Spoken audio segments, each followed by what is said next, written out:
Nutrition is something that everybody struggles with, especially when it comes to being on a fitness journey. Today, I am going to take you through what I eat in a day. And this is going to be a little bit controversial because even though I'm a fitness coach, I really don't track right now, and nor do I want to. Okay, I don't want to be tracking my food right now. I think that it's okay to do sometimes, just to kind of see where you're at. But I tracked for a real long time and it kind of got tiring. I don't want to do that every single day. So, like now I pretty much eat intuitively with limitations, like everything in excess is a problem. Just gonna take through what I eat in a day and we're gonna talk about it a little bit, okay? A lot of people asked about this. Thought I would share right now, just to kind of give you a little bit of insights as to where I'm at. I am trying to put on some muscle, and I know that there is like this misconception as to what muscle looks like, and a lot of people think immediately bodybuilder vibes. Not the case. Okay, you can put on muscle and not look like a bodybuilder. Like, bodybuilders work extremely hard to get to that point. Okay, like they are in the gym 6 days a week. They're doing fasted cardio 5-6 days a week, and on top of that, they're doing cardio after. Like, they track everything that they put into their mouths. Trust me, for people to look like a bodybuilder, it doesn't happen by mistake, okay? And nor do I want to look like one. I've talked about this. When I first started my fitness journey, I would look at bodybuilders for advice, and very quickly I realized that even though they had some like really good advice when it comes to reaching a very specific goal, a lot of their advice came from a place of they do that sport, and not everything is great. They're very focused on getting to that aesthetic goal that they might be sacrificing some other things along the way that I am not willing to sacrifice. I am not gonna be the girl that's gonna tell you that for dessert I am going to have a bowl of Greek yogurt with protein powder mixed into it and it's gonna taste like ice cream, because it's a lie. It doesn't taste like ice cream, okay? I think that whenever you're like so deep into that lifestyle, maybe it will taste like ice cream because you haven't had a real ice cream in a real long time. Just saying. That's not the case with your girl. I'm never gonna be the girl that's gonna tell you to not have ice cream too. No, like that's not the vibes here. I'm in my 30s. I just want to live a healthy, happy lifestyle that where I look good, I feel confident. Like all of those aesthetic goals, like there's nothing wrong with having goals like that, but I think that sometimes when we're talking about wanting to reach such a specific look that we see on social media, we tend to like not realize that that's not your body type. The people that you're looking up to and the image that you have of like what you want your goal to be, I'm gonna be happy when I get to looking like this, but what you don't realize is the person that you're looking up to doesn't have your same structure when it comes to genetics, when it comes to bones. They don't have the same life, like they have different lifestyles. There's a lot of fitness influencers that are pretty much out of touch. Like, I just saw this video from this girl that was like, it was like a before, and she looked great on the before, okay? And she was like, you realize that just because you're going to the gym 5 days a week, you're not really active, doesn't mean that you're active, or something like that. And then, she shows like the after where she's like super shredded and super lean. She's like, now it shows that I'm active, and I find that so toxic. That's never gonna be the case over here. If that's your vibe, that's like that's just not the vibe here. That whole, well, people are working so hard for their physique. I have a problem with that, because the mom who is working 2 jobs, who is trying to take care of their kids, who like can only get into the gym twice a week and they can only do cardio 2 times a week, and she's trying her best to make better food choices, but she has to take in consideration that she has to cook for her kids. Or the person who has to unlearn all of these things that we grew up with, especially as Latinas. Like, I know that I'm not alone in that everybody feels pretty comfortable talking about your bodies. We have to unlearn all of that. Those people are working just as hard as somebody who's extremely lean. That is my hot take. People can disagree. I don't care. Everybody's version of working hard looks different. So sometimes when I look at that fitness advice and those what I eat in a day on social media, they're so unrealistic, first of all. They fit a very specific aesthetic. I'm just not the girl that's gonna feed you that aesthetic. Sorry. I live a real life. My place looks like people live here. You know, a lot of these influencers, they rent a whole apartment just so that they can film there, and they don't really live there. So again, like, we just sometimes we have to take everything with a grain of salt. I say all of this to say that I don't really post what I eat in the days anymore because of that. Because, you know, like, people will always have something to say about what you eat, because the standard of what healthy eating looks like is these people, right? And not a bodybuilder. I'm not trying to be at a 0% body fat. I'm not trying to get on stage and be the leanest possible and like be so dry. Like, that is not my goal. I'm just a freaking 30-year-old trying to have glowy skin and, you know, get into my 40s in the best shape of my life. And that is a different shape for me than it is for somebody else, you know? I'm 5'2". My genetics are all the women in my family have wider hips, they have bigger legs, have a smaller frame at the top. I've seen the women in my family get torn apart because of the way that they look, because even when I was a kid, I do remember my mom making fun of like my aunts because they had cellulite in their legs, and she would always tell me, oh, if you eat like this, you're gonna end up like so and so. It's messed up, because as women, we tend to encourage those stereotypes, and like, we tend to encourage that toxic behavior without realizing that when I look back and I think about all those times that my mom used to say that backhanded towards other women in my family, she would say it like, you don't want to end up like them because they look so bad. I look back and my mom had cellulite. You have cellulite too. You know, like, you have stretch marks. Why are you talking negatively about women? I think that is so internalized. Now in social media, we're going through the exact same thing. You know, we're seeing very young women with very privileged lifestyles that look amazing, and it's not to take away from how they look, but a lot of their stuff is very unattainable, and a lot of their stuff is very toxic. I'm not trying to do that. Let's get into what I eat in a day as a very normal person. That I'm just trying to build some muscle. I'm trying to get stronger. I am trying to feel better every single day. Like, I've talked about my whole PCOS journey. I haven't talked too much about that, but I'm actually on birth control as treatment. A cyst that I have, it's reduced in size a little bit. You know, it's getting smaller, so whatever we're doing is working. Overall, I feel so much better. And I have had to make some changes to my diet. The majority is focusing on eating protein. So I have one protein shake every single day, trying to have enough carbs, have enough fats, so that I can support my body, so that I can work out and lift weights. And even though I'm not maxing out and I'm not doing the heaviest weight possible, I am progressively trying to get better every single day, because there was a point last year and even earlier this year where lifting 10-pound dumbbells was having me winded, and I never want to feel like that again. I'm really proud of where I'm at right now. I'm really happy with how I look. I'm really happy with the progress that I've made over the last 7 weeks at this point. I'm really, really happy. And that does come with working on my diet. I guess like that's one of the disclaimers. So I am trying to eat a little bit more, because I wasn't eating as much before. I was struggling with a lot of nausea. I could not bear the thought of eating anything with chicken. Just the smell of chicken was like driving me insane.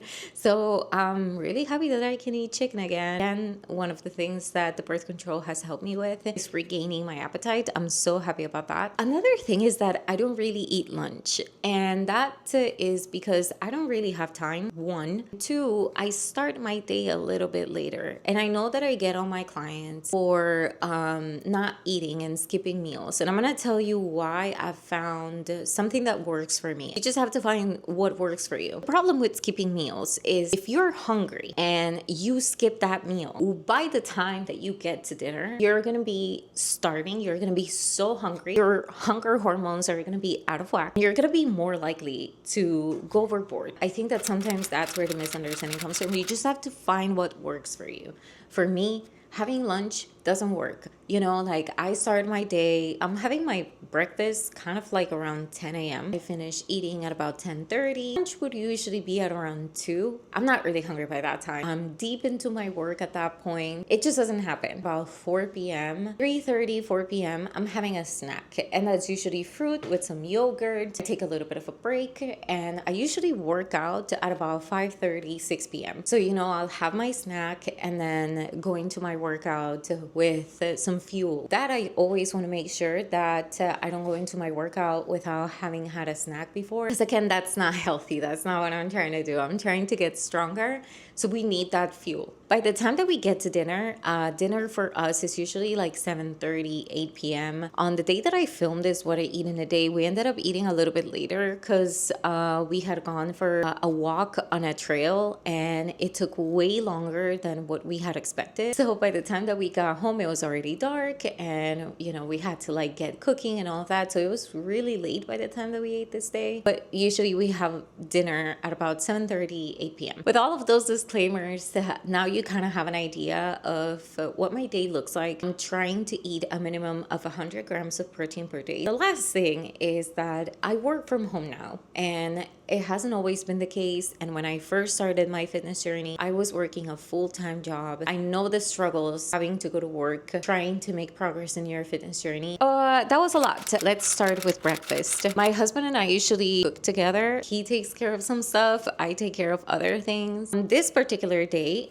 we had croissants. First thing that I usually put together is my proteinized coffee. I told you I always have a protein shake every single day. This is the only way that I have found I can actually get down a protein shake. I just cannot do the protein shake on its own right now. So I just grabbed some instant coffee. This is the Bustelo one. And I pour it on a little bit of hot water, mix that up. And I pour one of the Premier protein shakes ready to drink, super easy. Kind of like the first thing I do because I just have to add ice to it. Just right there, there's 30 grams of protein. So that is super easy. And you could just do that. Again, I don't eat lunch. So I am trying to front load my protein as much as possible and have a big breakfast. Now, people will say like, oh, you cannot digest all of that. Yes, you can. Body doesn't know that it has a cap, that it has a limit. It will just take longer to digest it. So you will feel fuller for a lot longer. Hence, why I don't really feel hungry at about 2-3 p.m. They say we had croissants. Sometimes we have bagels. Sometimes we have sourdough. It's always like a sort of bread. I will never skip bread. I love it. On this day, we made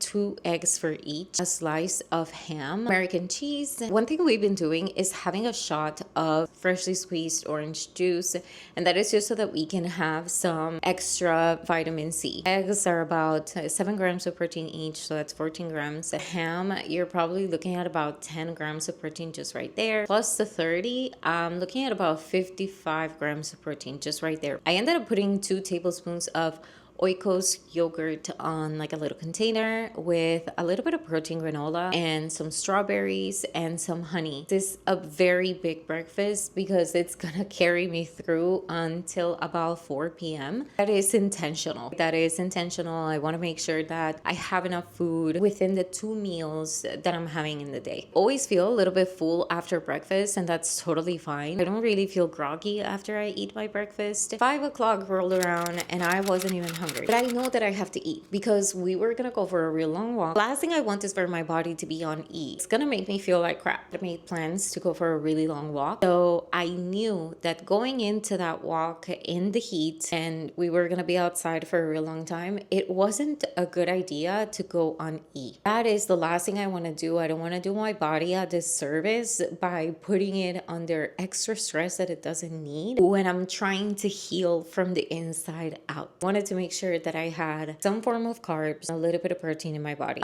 Cut up some mangoes, added some low sodium tahine, which I absolutely love. A little bit of a squeeze of lime. And of course, for protein, since I needed it, I just grabbed like 2 tablespoons of yogurt. This is the Oikos, the 000 one. And again, just like a sprinkle of protein granola and a little bit of honey. Those are carbs, a little bit of healthy fats from the protein granola, just a little bit of sugar. Of course, we're getting the majority of the carbs from the mango. It was a really good idea because I felt really energized throughout the walk and I didn't feel winded or tired or anything like that. Like I had a pretty solid amount of energy. We walked for a really long time and we got home. Get into our nighttime routine. Now for dinner, this is one of the easiest dinners that we put together. This was my hyperfixation for months. Throughout the last couple of months that I was going through my whole nausea situation that I couldn't eat anything, the only thing I wanted to eat was grilled cheese. It was the only thing I could bear. And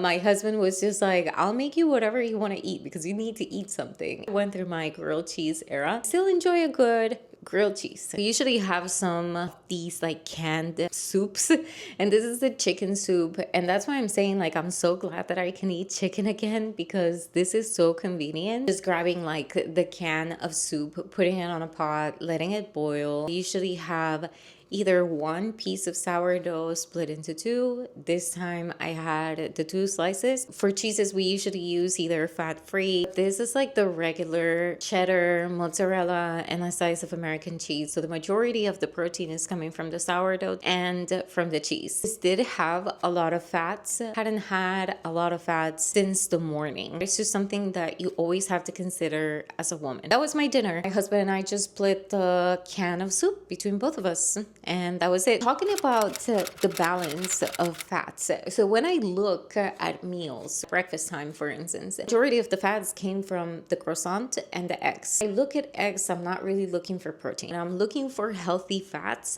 I look at eggs. I look at avocados, peanut butter, look at cheese. But I'm not really looking at 4 eggs as a protein source. Look at breakfast overall. Healthy fats came from the eggs.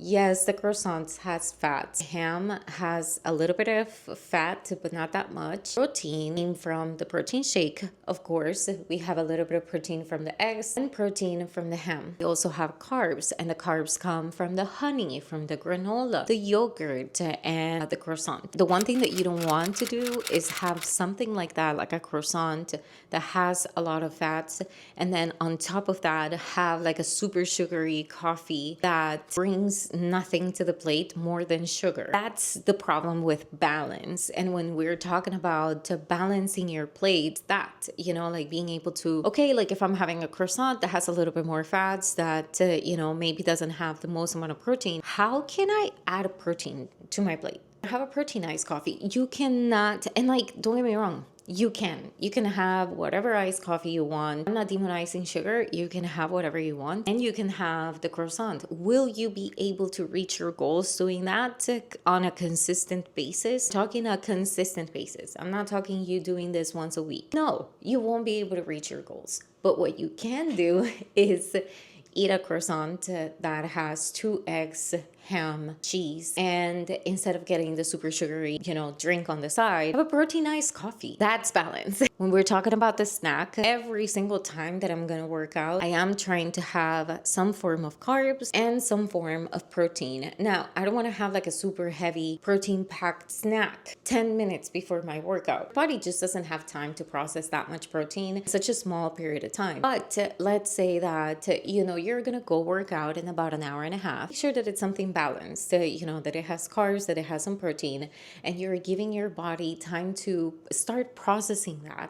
So by the time that you actually get into your workout, it's hitting the peak of processing time. So, you have that energy and you can use that for fuel to fuel your workout. I would never tell you have a protein shake before you go work out. That's gonna make you feel disgusting. Having some mango for some sugar, carbs. I think that sometimes we get super locked into seeing results. If you are somebody who is looking for very specific results, you can go through a period of time where you're super locked in and you're counting everything that you're eating. It is not a permanent lifestyle, at least not something that I want to do myself permanently. So yeah, that is everything I eat in a day. And this is a very normal day. It's pretty much what I eat. A variation of it. Okay, what did we have this morning? The difference is kind of like the sources of carbs, because this morning my source of carbs was beans. Made beans, eggs. Again, it's just the way that you look at food. Once you start realizing this is fats, this brings me carbs, this gives me protein, you start balancing your meals. Use it to your advantage to get to your goals